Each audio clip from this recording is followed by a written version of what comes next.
sobre evaluación y visibilidad de la investigación en ciencias sociales y humanidades. Tengo el gusto y el honor de presentarles al profesor Henk Moed, que aunque actualmente firma como Visiting Professor de la Università degli Studi La Sapienza di Roma, el profesor Moed es una persona ampliamente conocida en el mundo de la evaluación científica y en el mundo de la bibliometría por diversos motivos.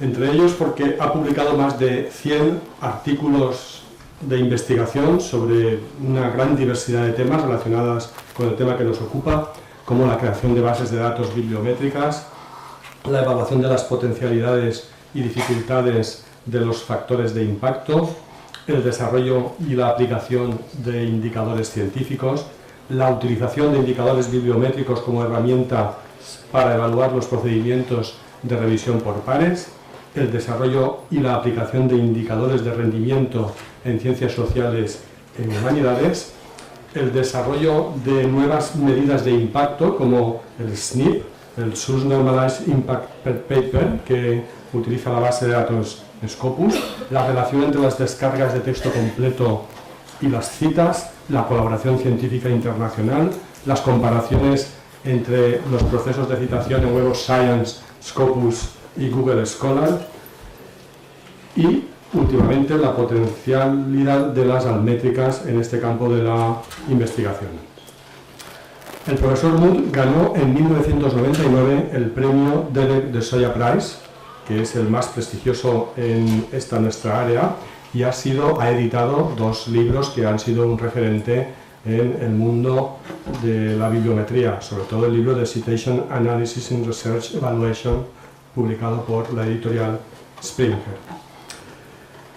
También hay que decir que el profesor Moed es el presidente del programa de la próxima conferencia de la International Society for Scientometric and Informatics, que se celebrará el próximo septiembre en la ciudad de Roma. Pues sin más dilación, cedo la palabra al profesor Henk Moed. Well, thank you first of all very much for this introduction and for the invitation and for giving me the opportunity to speak here.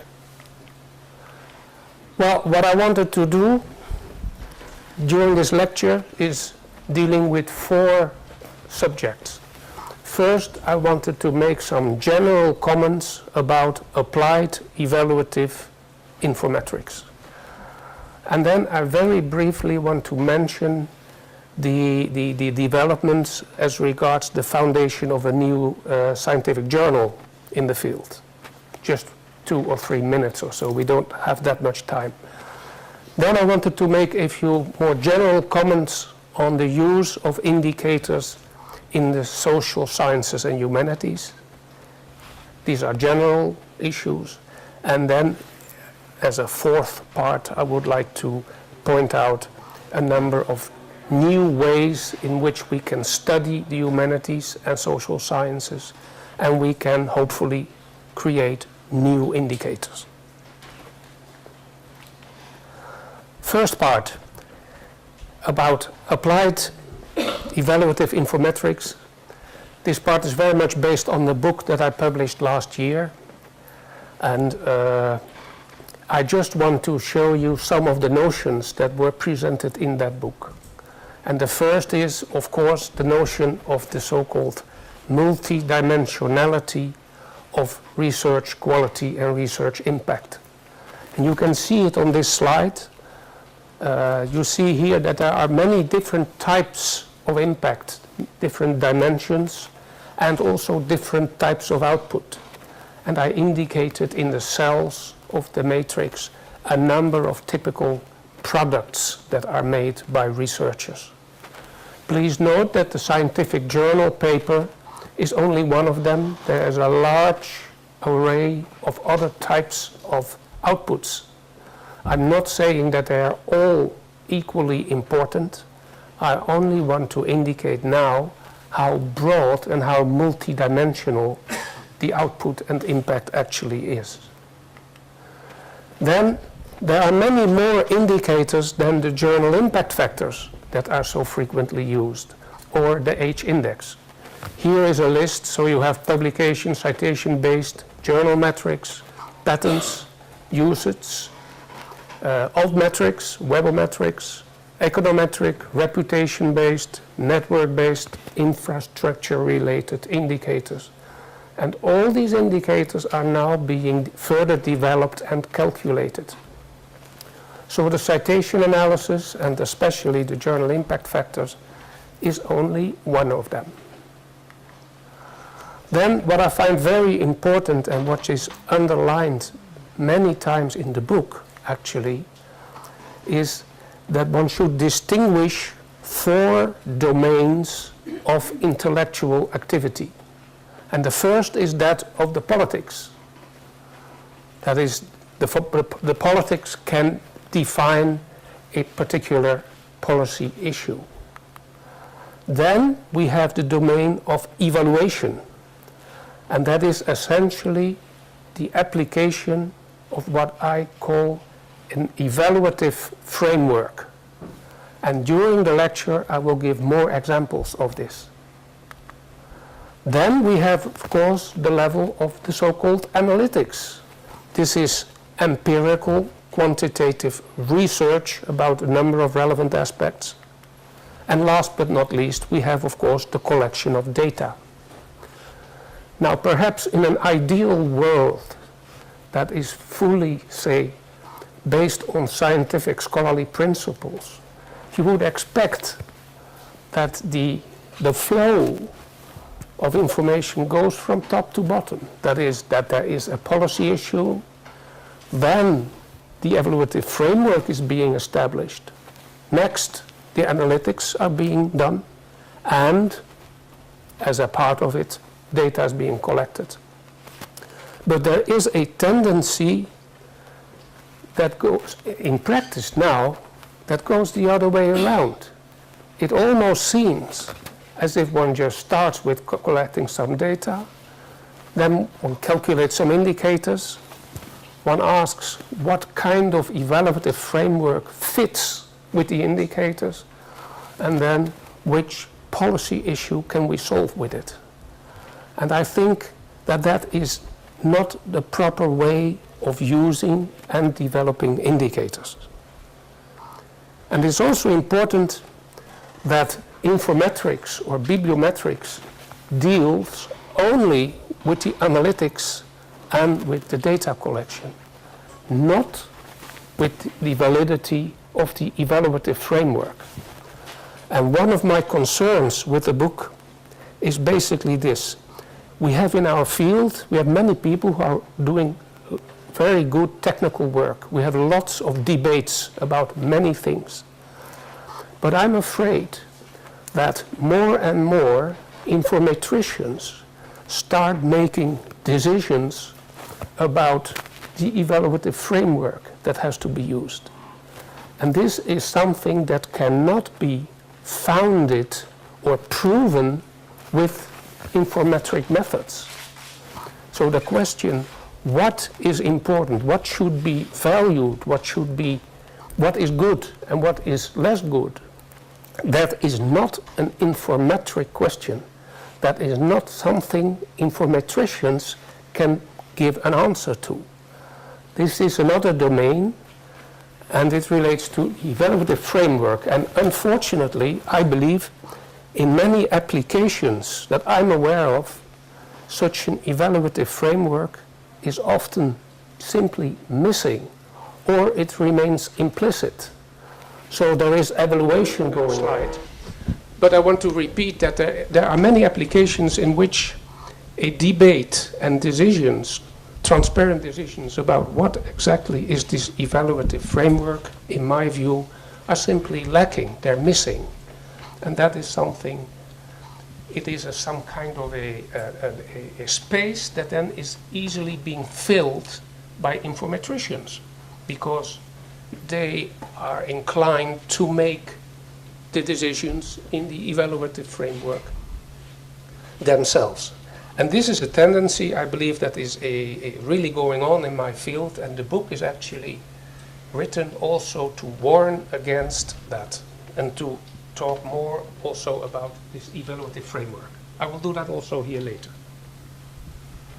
Next issue is that if you want to use indicators, it is very much important that you realize what the context is in which the indicators have to be applied. So first of all, what exactly is the unit of assessment? Is it an individual, or is it a group? Is it a department? The assessment of individuals using bibliometric indicators is very problematic, I think, whereas analysis at a more higher level of aggregation, especially that of a research group in many studies, seems to be more productive than analysis at the level of individuals. Now, what is exactly the aspect or the dimension that we aim to measure? Is it scholarly impact, or is it social merit? Is it multidisciplinarity, and so on? And what are precisely the objectives of the assessment? Is it to distribute money, or to improve performance, or, for instance, to increase the regional participation of universities in regional economies? And then last but not least, it's important also that you have some feeling of the overall state of the academic system in which the evaluation takes place. And I want to give you a very extreme, simple example. If there is evidence that there is a culture in that country in which researchers only publish in so-called national journals and only communicate with other colleagues within the same country and are not very well equipped or inclined to participate in broader international networks, in such a situation, it could even be useful to use journal impact factors, because they can tell you something about the international orientation of researchers. But if you, for instance, at the university have a vacancy and you get all kinds of, applications from students to the vacancy that you have in the university, and if it is a good university, then you have also self-selection. So you have all students who apply, they have a certain level. In that context, it seems almost useless to use journal impact factors. So this is just an example to explain to you what I mean with these so-called general characteristics of the system that you are evaluating. Now, I will not assess the Spanish system, not now at least. I just want to share with you some more general issues, and this is one of them. Then, last but not least, as related to my book, what I also try to do is to elaborate what is often called, also in the literature, the so-called desktop model. That is a particular simplistic type of use of indicators. And I try to write down a number of properties of this particular desktop model. And the first is, of course, that you should only use indicators that are easily available. That means practically publication counts, journal impact factors, and H-index, because those are the ones that are easily available in many databases. Then, as regards the validity, you just assume that the indicators measure what you want them to measure, what they claim to measure, that is quality. Then the significance from an evaluative viewpoint, you assume that the aspects that are being measured are also the most relevant ones. Then you assume that the higher the score, the better the performance. And last but not least, the actor with the highest performance gets the largest amount of funding. So these are very simplistic assumptions And some of the colleagues in my field claim that this is a common practice in many evaluation processes. I'm not convinced about that. I'm always asking, give me the exact empirical evidence for it. But I have no doubt that it does play a role. I only ask myself, how large is that role? But in any case, what I try to do in the book is to show that there are alternatives to each of these 5 or 6 simplistic assumptions. And the first is, of course, as regards at this point, the availability of indicators, that you use indicators that are appropriate for the context in which you have to apply them. And secondly, that you have always to combine them with expert knowledge, and that indicators focus more on what I term to be preconditions of performance rather than performance itself. So I defend the position that indicators do not measure quality of performance at all. At best, they indicate conditions that are favorable or less favorable to be performant, to produce something of high quality. As regards the evaluative significance, I think it's very important that we think more about this so-called evaluative framework in advance, and that should be there already when an evaluation process starts. Then, as regards the ordering principle, one particular way of using indicators is, of course, to look at the top of rankings. This is what normally happens, we know that. But there's an alternative way, and that is to look more at the bottom and to identify those units who do not meet a certain minimum level. And I think actually that in practice there are systems that are using indicators in this way. And last but not least, the best performer gets the highest funding. That is, of course, an assumption that seems very plausible, but there have been many studies, especially about the effect of research assessment in the UK, that is very much performance-based. And it is obvious, and you can also do some social modeling to show that in this way the number of universities that remains will, in the end, will be very limited. So the fat ones get even fatter and the thin ones get even thinner in this system. And there are several ways of actually doing something against that. So it's not necessarily so that you should provide the largest part of the funds to the university, for instance, that has the highest performance. There are also ways in which you focus much more on so-called early career researchers or on so-called emerging research groups. And you can base even the funding of institutions on the number of early career researchers or emerging research groups that they have inside their walls. So it's just a different way at looking at the basic criteria for funding. Now, the second part, I have to run very quickly through this.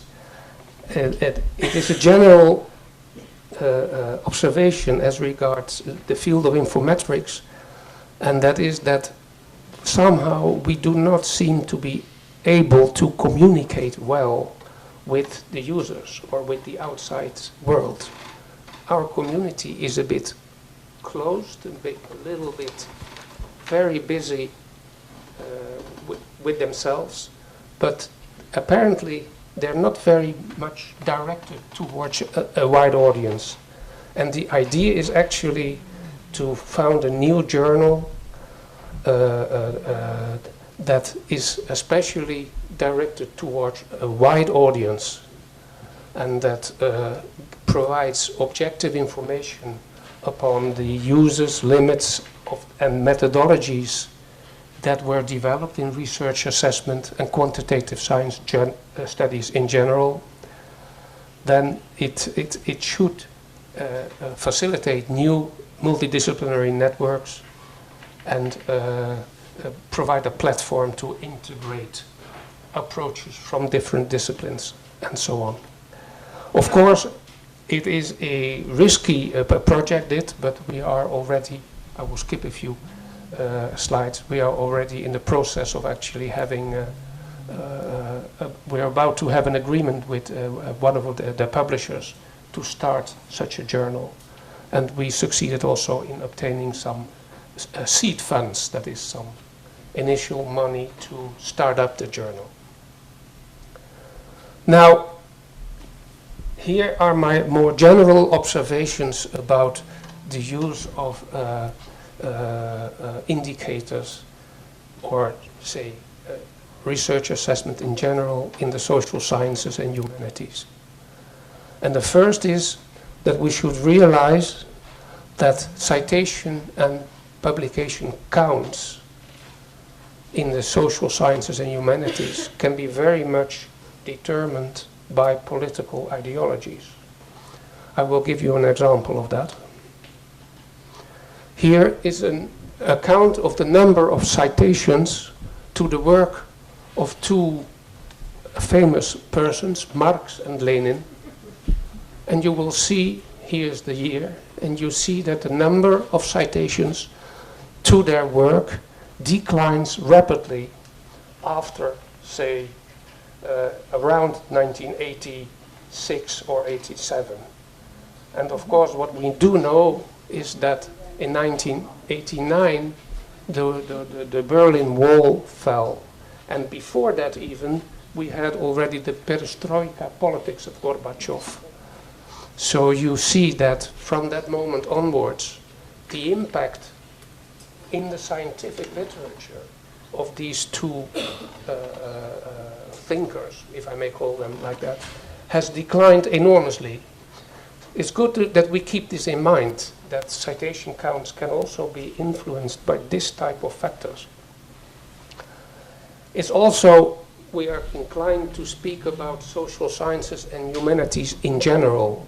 Now that is also in a sense very unwise and in a sense even dangerous, because there are enormous differences between the various parts.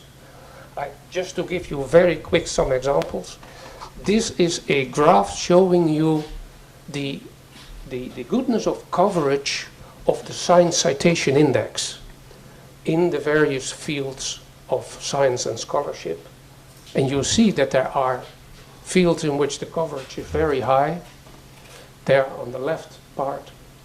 But you can also see in red the position of the typical subdisciplines in social sciences and humanities. And you see that there are enormous differences. It comprises, for instance, psychology, psychiatry, social sciences related to medicine, economics, in which the coverage is already less, and then arts and humanities, and other social sciences like sociology, political science, and educational science is already much less. So, large differences. And we know that these differences are related with the publication cultures that exist in these disciplines. Another example, large differences in the numbers of authors per paper. I think the issue was mentioned in the previous interesting discussion. You can see that there are enormous differences. So we have fields in which practically researchers publish on their own, but you also have fields, psychology, economics would be another one, by the way, in which the numbers of authors per paper increases rapidly and reaches the numbers that you find also in the sciences. Also in terms of the rapidity at which the citation rates decline, because there is a tendency, at the beginning they are high, but then they decline over time. And you can calculate it, you can express that in a so-called citation half-life. I will not discuss the details. But here you see also large differences between, for instance, the humanities and the science and the social sciences. And while, for instance, in biochemistry, molecular biology, the citation half-life is 4 or 5, you can see here that in language and linguistics and history, it is 13 to 14. So that also shows how the citation patterns differ enormously between social sciences, within the social sciences and humanities. Now, I think that a basic question that has to be addressed at least is whether the extent to which results of research go beyond a purely local viewpoint and are exposed to a wide audience, whether that is an appropriate criterion of quality in social sciences and humanities. And I would add yes or no. That is one of the essential issues that we have to discuss. It says criterio, but basically there are 2 criteria, but let's forget about that. I think there are many discussions going on, and there is a great divide in many parts of social sciences and humanities as regards the answer to this particular question. And I want to warn against a situation in which, in this case, the informatricians are going to decide whether or not this is an appropriate criterion. I think this is not the way it should be. In any case, to avoid any misunderstanding, the fact that work has to be exposed to a wide audience does not mean that it has to be necessarily included in the big citation indexes or that it has to be written in English. One of the interesting characteristics of humanities is that it is multilingual. This is something that, for instance, physicists in Anglo-Saxon countries do not understand. They speak only one language, that's English. But it is very normal, especially in Europe, in the humanities and also parts of social sciences, that you have at least a passive knowledge of quite a few other languages too. So language is not really the bottleneck and cannot be an assessment criterion, an appropriate assessment criterion, in my view at least, in the social sciences and humanities. I must also say that there are quite a few sources included in the citation indexes that have no international status at all. So using whether or not a journal is included, covered by a citation index, is not an appropriate criterion at all, in my view. It's also important, of course, I think it was mentioned, to make a distinction between the scholarly function and the cultural or social function of social sciences and humanities. And what I want to underline is that if you do that, then you should realize that this could have implications also for the way in which social sciences and humanities are funded. Because you can imagine, and there are already voices like this who say, well, if the research in a particular field is of purely local interest, then the local authorities should pay for it. And why should a minister responsible for an overall national research policy be funding it? So the matter of the functions of science and scholarship in general are, of course, also linked with the way in which they are funded. Then, whatever you do, I think it is absolutely necessary that you, in the development and testing of indicators, involve researchers from the fields themselves. We have done that in Leiden several times. It's the only way, I think, to make progress. You should also realize that any system that you develop can be productive only, I think, if it has a reasonably solid basis in the scientific scholarly community itself. Imposing indicators to people who absolutely do not believe or even believe that it is inappropriate to be measured, in my view, can very easily be very unproductive and create all kinds of problems that perhaps you didn't want to cause. What is also important, I think, is that there's more research about communication practices, for instance, publication practices, assessment practices even, in the social sciences and humanities, and especially in the humanities. As you know, in quantitative science studies, there have been many studies about physics and sociology. These are the two, but never about humanities. And that is also something that is now really lacking, missing, because we do not know so much about how researchers in many domains in social sciences and humanities actually communicate. And I want to very briefly mention a study that was conducted by one of my former colleagues actually in Leiden, who also underlined that there is no sociology of the humanities as of yet. And he also underlined that there is a tendency that there has not an accepted system of assessment criteria in the humanities, and that there is often a lack of consensus even among humanities scholars about what is of good quality and what is less so. And if there is no consensus about that, then you can imagine that it becomes extremely complex, difficult to create or develop indicators of quality in those fields. Now, last but not least, I have to hurry up. I want to indicate very briefly a number of ways in which we could further conduct research. Later, my slides will be distributed, so I skip maybe a few, or I do not explain the details, but you can read them later, I hope.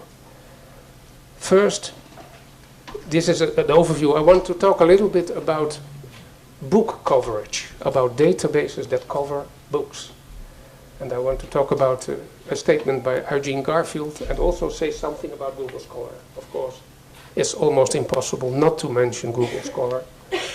Then I want to show you how the humanities themselves can contribute to a study of the humanities. So it's not merely a science of the humanities, but it can also be a humanistic approach to the humanities. I want to give an example of that. Then I want to talk about new indicators of multidimensional output, a few words about altmetrics, and last but not least, and this is important, I think, for social sciences, but especially for humanities, that is to broaden the performance assessment viewpoint a little bit and consider not only research, but also teaching, which is in the social sciences and humanities an extremely important activity, of course, in universities. Now I will skip technical details because I don't have the time. What I want to say is this. There has always been a criticism that the citation indexes do not cover books, right? Now Garfield got always very angry about that, because he said this is completely incorrect, because there are millions and millions of citations to books in my index. You understand? And this is of course true, because even if you have a journal index, in those journals authors cite books as well. So the question is, why hasn't anyone tried systematically to do something with these millions of citations that are already in the index? What is happening now, is that books are added as sources from a limited number of publishers, the big publishers. But contrary to the natural sciences, in social sciences and humanities, you do not have the situation in which, say, 3 or 4 publishers publish 30 or 40% of all the papers. There is much more dispersion, so you have hundreds and hundreds of publishers, and you cannot probably cover them all. So why not start from the other side and try to enrich and analyze those cited references that are already in the index? It's just a thought. It can be an idea for further empirical research as regards databases. Then Google Scholar. Of course, we all know that Google Scholar covers social sciences and humanities quite well. Here I have an overview for some journals of the ratio between the number of citations found in Scopus and those found in Google Scholar. And you see that in the social sciences and humanities there's almost a factor of 3 or 4, whereas in the natural sciences the added numbers in Google are much lower. But it is clear that Google Scholar has a universe that is, especially in social sciences and humanities, much richer than it is than Scopus or Web of Science. This is absolutely clear. But this is an example of the kind of sources that Google Scholar covers that are not in Scopus or in Web of Science. There are many more of them. It just gives an idea. So you see, of course, Google Books, which is an interesting source. Then you have the publishers who publish a lot of books too. You have a number of you have things like ResearchGate, the archive, of course, and many other repositories, disciplinary or institutional. Google Scholar covers them all. My general conclusion is that Google Scholar is a very interesting source, especially for literature retrieval, I think. And it is also an interesting tool to monitor your own impact, so to speak, because you know very well what it is that you have been doing. And there are even services that send to you messages from Google as soon as you are cited in, for instance, a report published in Montevideo. I just give an example. So that gives you a very interesting, broader view of when your work is actually being used. Much broader than what the publishers can offer. For instance, I get information also from Elsevier. Well, then you get information of the citations in a few Elsevier journals. Well, that is so limited. Google Scholar gives you much more. It's also important that Google Scholar is much more recent, up to date. Even the sources that are covered in Scopus, they are much quicker in Google Scholar than they are in Scopus. But there are serious problems with data quality. You cannot fully rely on the data. Sometimes the very strange things are happening with the data, mismatches. I have been told that it is created by a small team of 8 people or so. So they don't have the time even to improve the quality. But nevertheless, there are really serious data problems. So even if you have collected a number, you cannot be certain that it is really correct, because there could have been some odd mismatch or whatever, or maybe even an entire segment of the database is inactive for some time period or so. And the indicators, of course, that Google Scholar offers are very poor. It's basically only the H-index, which has strong limitations.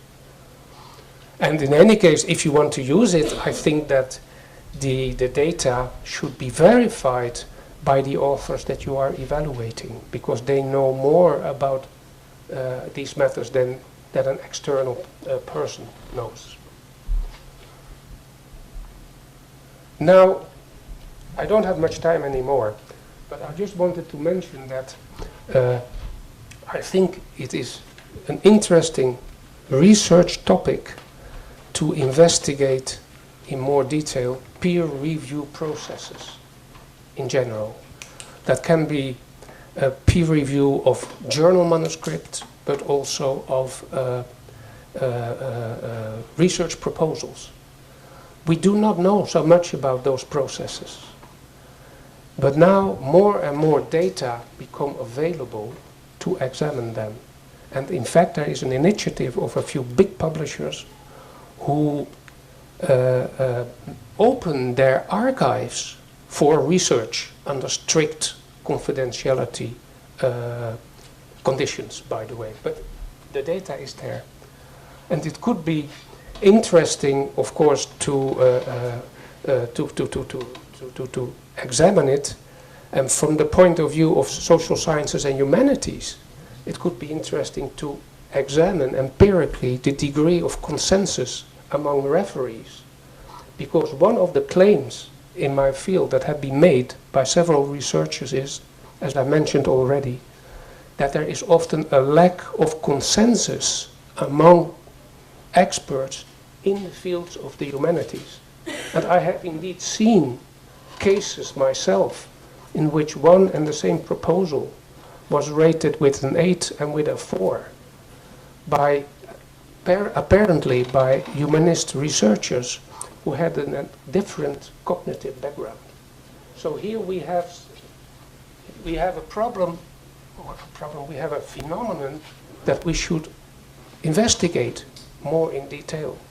And as long as we don't do that sufficiently well, I ask myself whether we'll ever be able to come up with better indicators that can be used in those fields. So here I say we should stimulate more research in this direction. And in fact, it could be a humanistic approach, because you can combine the more classical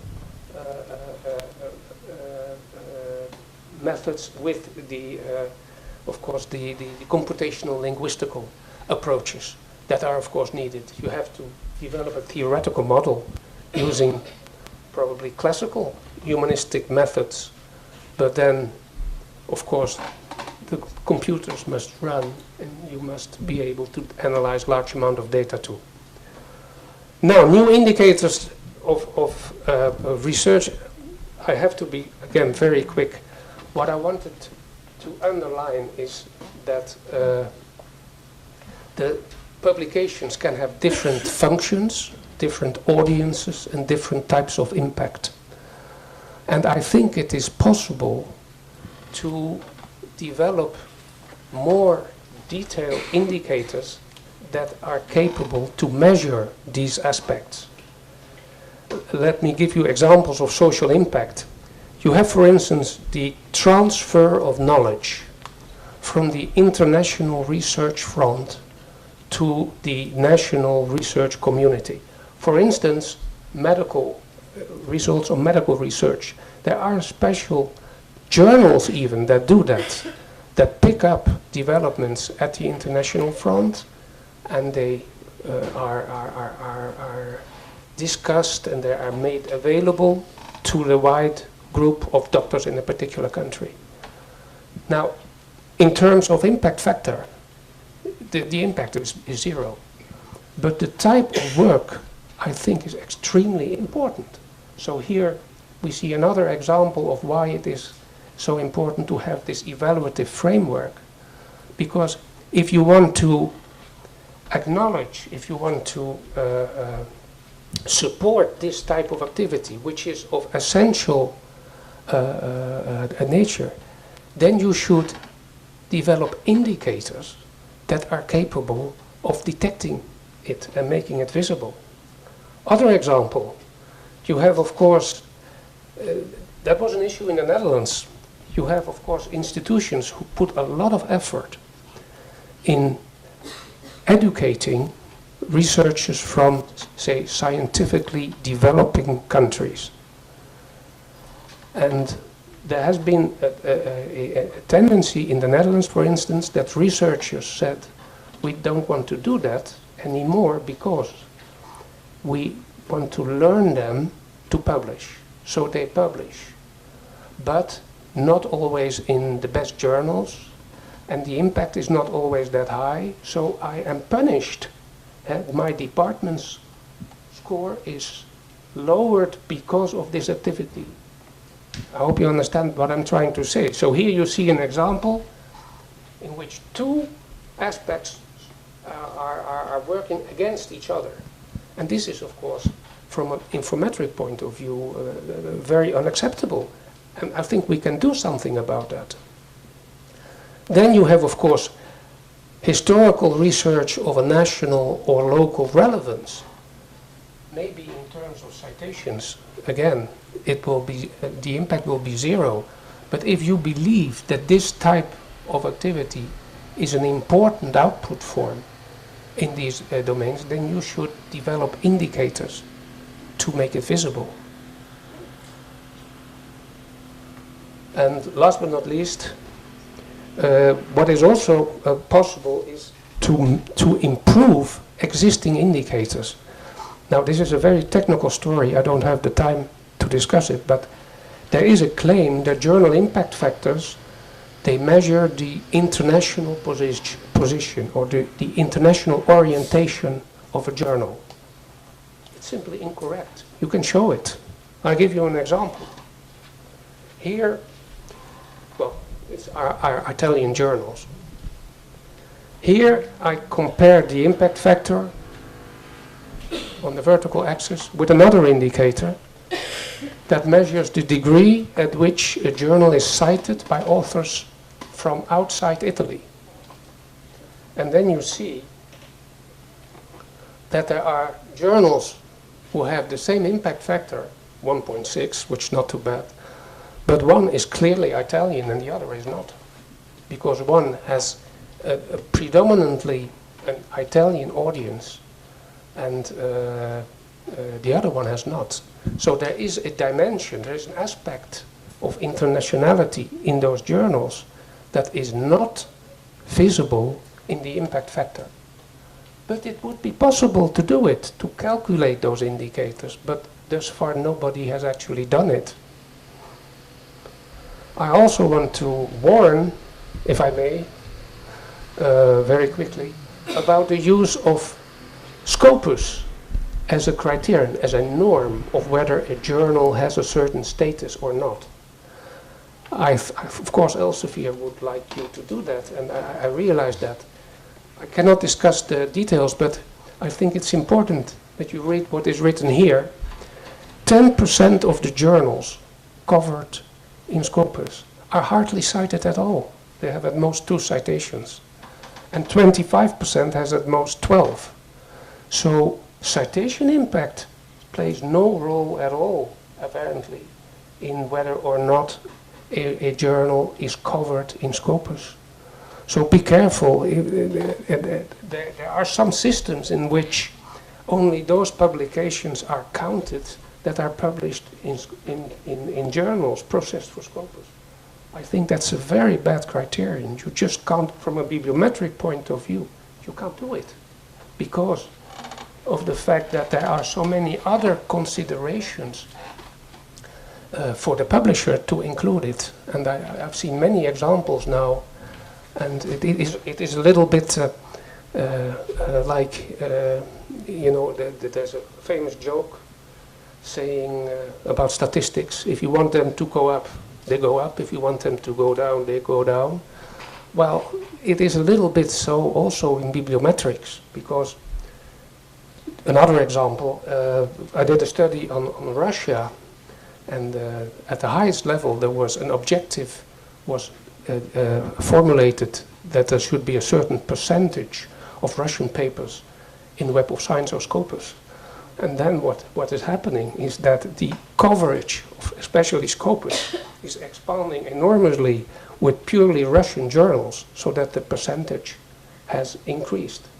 You understand? So this is another example why you simply can't use so easily Scopus as a criterion. And I think that, well, Simago has underlined that then it's better to consider only the first 3 quarters and to disregard the bottom quartile of the distribution. In any case, I think that there are problems here that can be at least partly solved, so bibliometricians can do more. About social science or metrics, I simply don't have the time. But I just wanted to show you one particular claim made by a team, one from Ingenio, another from Granada, and one from CWPS. So this must be true, you will understand that. I show it to you because it's interesting, because it gives you insight in how we informetricians are discussing things now.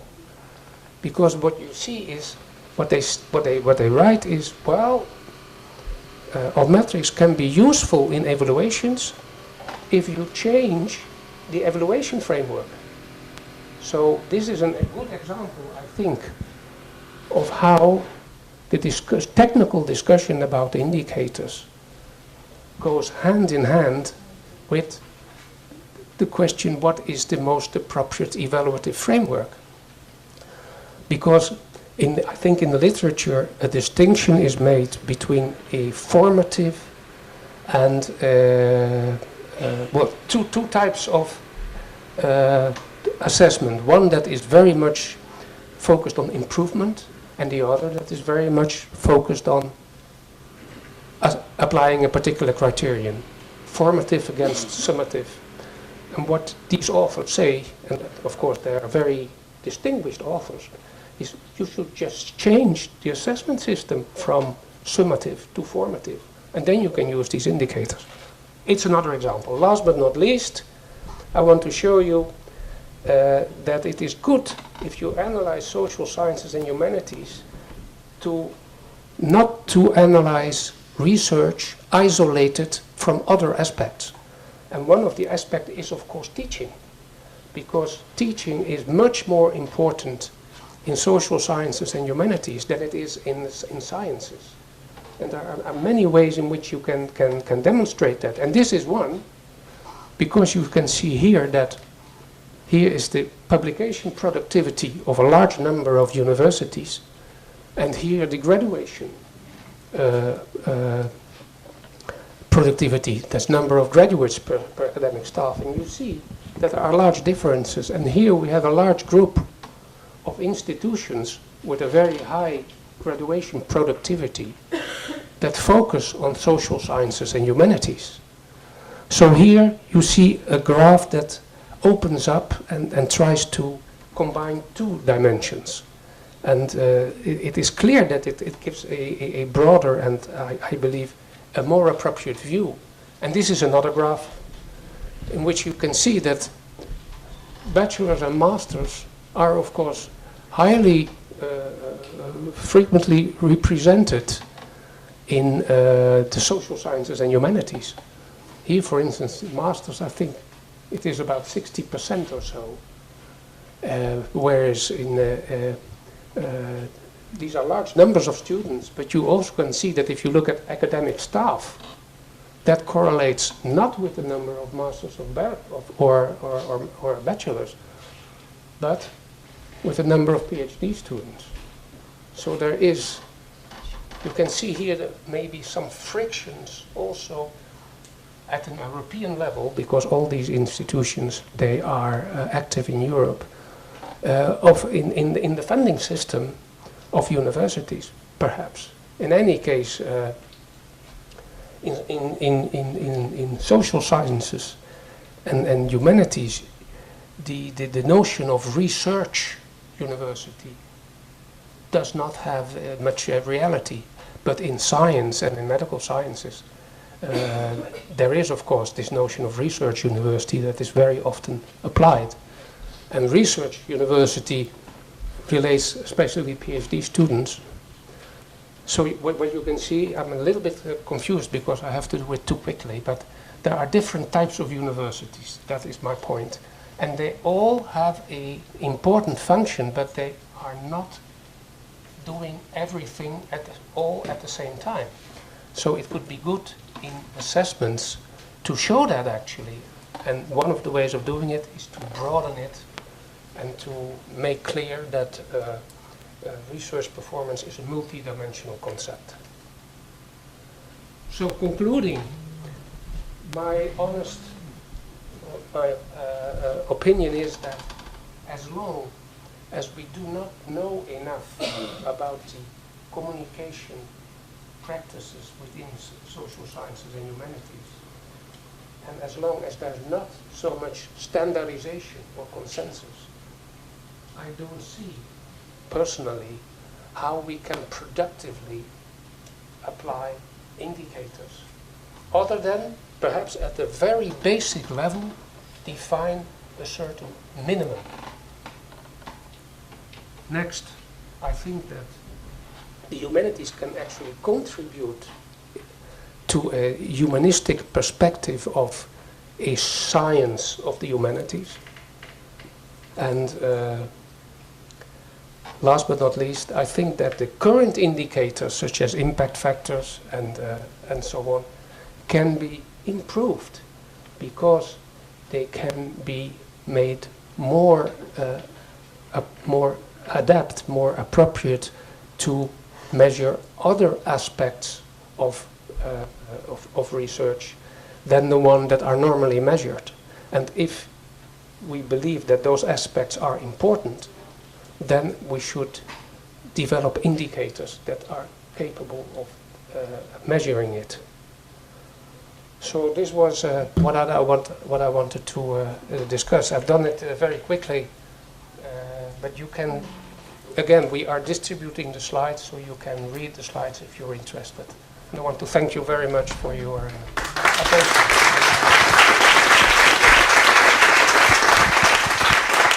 We have only a few minutes to make questions. Please be as brief as possible. Por favor, la mayor brevedad posible en las preguntas. Yes, you can do it in Spanish, and then there's someone who can translate. I look at, for instance, you or please feel free. Remedios Melero. Bueno, yo sigo rompiendo el hielo. I would like to ask you, in fact, 3 questions. The first one is, we were talking in the previous session about the meaning of transfer of knowledge in humanities, because it's very easy to talk about transfer of knowledge from the applied sciences or by medicine, but the meaning in humanities and social sciences is not too easy, and of course to evaluate the social impact of those things. You have also mentioned the fact that the peer review process could contribute also to evaluate journals or their transparency. And my question is, do you think the open peer review could also contribute to this transparency of providing data to evaluate these journals? And my last question is about open data. If you have to think about how to measure or not measure, but evaluate the fact that the data are open, or that the researchers provide open data, just in repository or underlying the papers. It relates first of all with teaching, of course, but there's a lot of knowledge transfer taking place in education and teaching. So that's one thing. There is, of course, well, there are studies that are, I'm aware of at least, that promote the use of indicators to measure this enlightenment function, of possible enlightenment function of the humanities. And indicators that they come up with, for instance, are performances in particular types of television programs, or writing articles in general weeklies of newspapers. So this is one way of doing it. I can't think at this moment really about other concrete indicators. But if I may, I wanted to make one comment that relates particularly to the use of indicators for the measurement of individuals. Maybe it's good that I do that now, because I must say that it's a very complex issue, and I realize that. But I think that essentially indicators based on publications, so bibliometric indicators, are not very good indicators to measure individual performance. And that is because in most cases, papers are the result of teamwork. So the question is, what is the contribution of an individual in the team? And if you want to genuinely assess the significance or the quality of a contribution of an individual, then you must be able to say something about his role in the team. And it is not necessarily so that it is reflected in bibliometric data. So this is really an issue that I find worrying. Of course, you can be more modest. You can say, well, I'm not measuring quality at all, but I just want them at least every once in a while to publish a paper in a particular number of sources. That's different. That is, say, putting some kind of a minimum threshold. That's not measurement of quality. That is just focusing on certain preconditions to performance rather than to performance itself. Sorry for this thing. Now, as regards open peer review, of course you can analyze that, but I'm not sure that open peer review is representative for peer review processes in general. So I think you should also look at the current peer review processes that are being conducted in many journals. Personally, well, no, let me put it this way. Open peer review has its limitations too. It sounds very open and very, what shall I say, productive, transparent. But I'm not sure that it is in all cases, because there are all kinds also of selection processes that take place, because not everyone, not each reviewer wants to be involved in an open peer review process. So we get, I'm afraid that there are certain problems with a paper that may not come into the open in an open peer review process, but in which you really need a more covered peer review process. That's my personal opinion. But it would be very much interesting to compare the two, actually, and to look also at the data that is available about open peer review. But you can imagine that it differs very much if you know that the community in principle can look over your shoulder what you're writing, and if there is a more confidential, there's some more confidentiality. Of course, people may misuse it. I've seen many examples, but they may also use it in this confidentiality in a proper manner, I believe. And then, as we got open data, well, I'm not sure. Of course, there are so many initiatives about open data, and I'm very supportive of them. But it has its limits too. But for instance, I can imagine that there are certain, for instance, a PhD project of a PhD student who has worked for 2 or 3 years to create a database. I can imagine that he is reluctant to share that with everyone if he has not yet finished the work and not yet made his major conclusions. So, in a sense, I think that the research process may require time periods in which the data is not yet open. But on the other hand, maybe we need more procedures to force, perhaps, particular groups to come up with the data if there is belief that there's something wrong with them. And then the question is of the normal legal practices, you can go to court, if they are appropriate then to be able to force researchers to open up the case.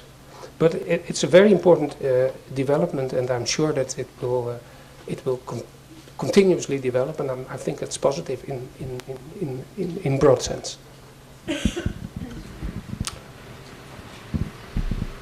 Okay, Professor Moed, thank you very much for sharing your time with us, for coming to our country and have a good time in our land. And now we have a coffee break of 15-20 minutes.